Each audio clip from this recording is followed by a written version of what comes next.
Hello, Penny here. Today on my garden podcast, I tell you what though, they don't half stink. I mean, we've been here before, but I reckon they smell of marijuana and a bit of BO. But curiously, at the same time, it's not entirely repellent. Ooh, the crispy crunch of a dried out plant. Because it is September. It's early September.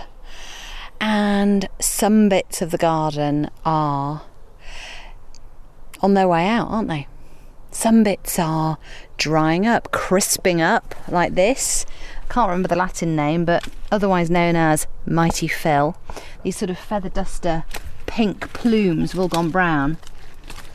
And in the past I have had them as dried flowers in the house, and they've lasted forever.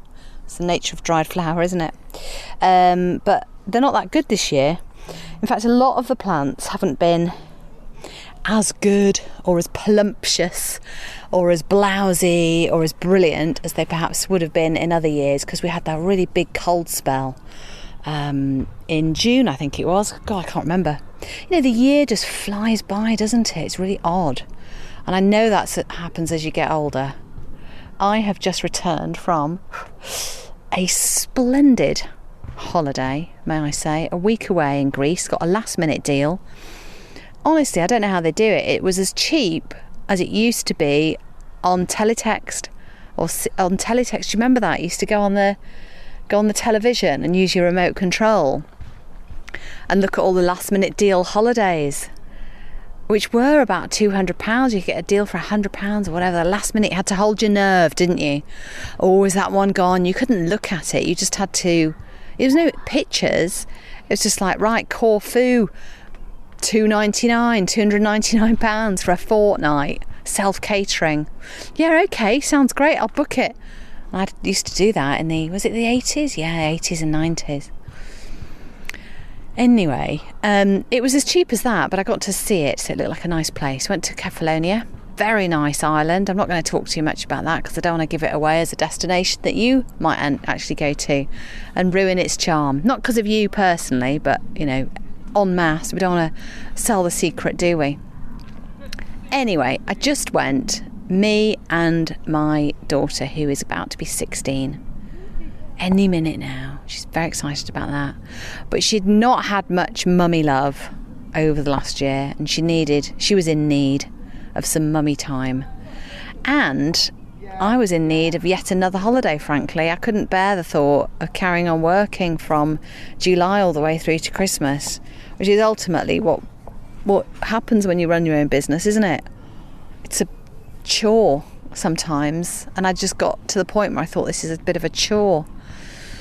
So you need a break at that point. That's your business brain going, no, shut down. So anyway, the point is, I've ambled out into the garden. I didn't think it was going to be a warm day, but yet here we are. Shorts and t-shirt weather. Beginning of September. And an opportunity to do a bit of light deadheading, as we know. Now, I'm on the cusp of hunger, which means I'm quite hungry and irritated easily. So I'm just keeping myself to myself. Dinner's coming soon, but annoyingly the neighbours have just fired up a barbecue and it smells delicious. So having a little look around, casting the eye around, what can we see? Well, I've been doing a lot of deadheading. We've got a lot of cosmos, which are brilliant this time of year. They're the kind of forever giving at this time of year. Everything else is beginning slowly to die back. The nasturtium at the bottom of the bed, at the front of the bed, a bit rangy, a bit leafy. The flowers are looking a bit... Can't be bothered anymore, Penny. We can't be bothered. And of course the Nicotiana, which I'm just needing to deadhead quite soon, because unless you keep up with it, the long stalks go to seed, and the seeds are very like poppy seeds, really.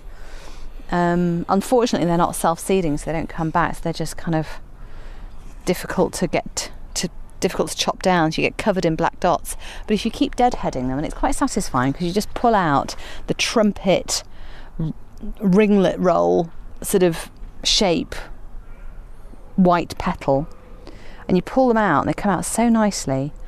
It's quite satisfying. I tell you what though, they don't half stink. I mean, we've been here before, but I reckon they smell of marijuana and a bit of BO in one. But curiously, at the same time, it's not entirely repellent. Anyway, so when I got back the other day, 2 days ago, I just popped out into the garden, had a brief cast of the eye around it to see what needed to be done, and I turned a corner and found a complete blackened, dead clematis. It's the winter flowering clematis. We're going to have that argument forever, aren't we? That winter flowering one, which I moved from the outside the kitchen door to the side of the summer house. It doesn't like full sun, so it's in the shade. It gets a little bit of sun in the morning, which it's very happy with. And bizarrely, it's gone from being a winter flowering clematis to a twice yearly one. So it did it kind of May time, these big blousy white petals and beautiful centres, yellowy creamy centres. And I thought, oh well, that's it now, that's done. And it started to flower again, and it was looking really, really good. Now it's completely dead. I was gutted. So I had a look round, thought, what's happened? Is it diseased? Has it, I don't know, what on earth could have happened to it? Because it looks like it's been set alight, to be honest.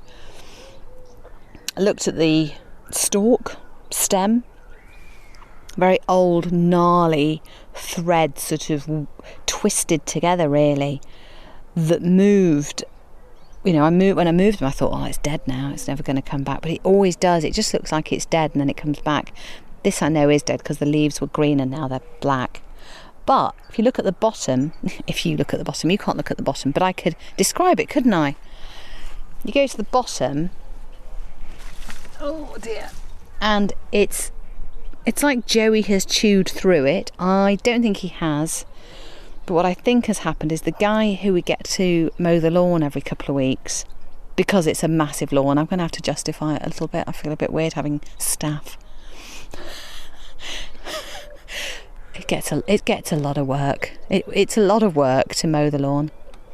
So we get a guy in, comes every couple of weeks. Brilliant, lawn looks great, but he strims like a bugger. He really does. He strims the life out of the edges of the garden, and obviously got a bit too close to this plant and has strimed through the quite delicate stem and killed it. So Mark the murderer is on my bad list, and I'm going to have a word. I'm going to go in for my dinner now. I think it's going to be a bit of a salad because it's very warm. It's going to be a lovely September. It really is. A few more bits to do, tidying up. It's quite a nice feeling, really. And there we go, on to the next season. Interesting.